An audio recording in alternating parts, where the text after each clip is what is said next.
So the first thing you're gonna do when you're making pho is you're gonna get some star of anise.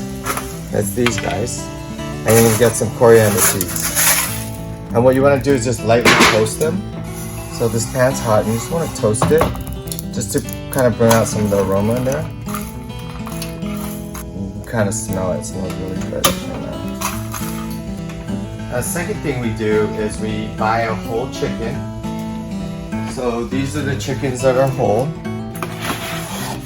And what we did was we just boiled it in here. And once it was done boiling, now I'm just taking it out. And we're gonna remove all the meat onto a different plate. So now when you look in here, you have just the broth. So you wanna take your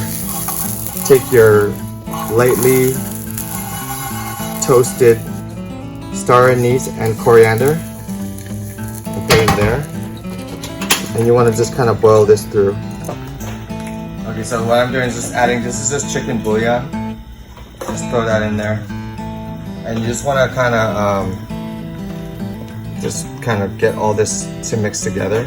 And that's basically your pho, like broth. This is chicken pho. So we boiled the whole chicken with the bones, reduced, like got it so all the meat fell off, and now it has some of the bone broth and the chicken infused in there. Then I added the toasted star anise with the coriander, and then just put in some chicken bouillon just for extra flavor. Okay, so these are just your typical pho noodles.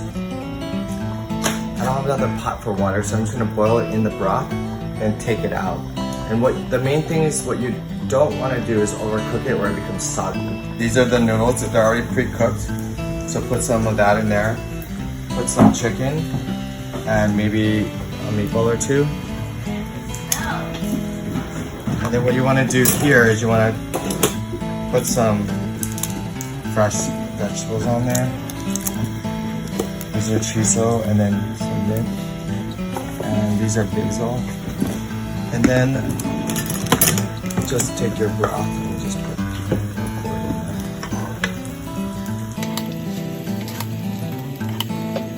there. Do that again. So I can put it on my Insta.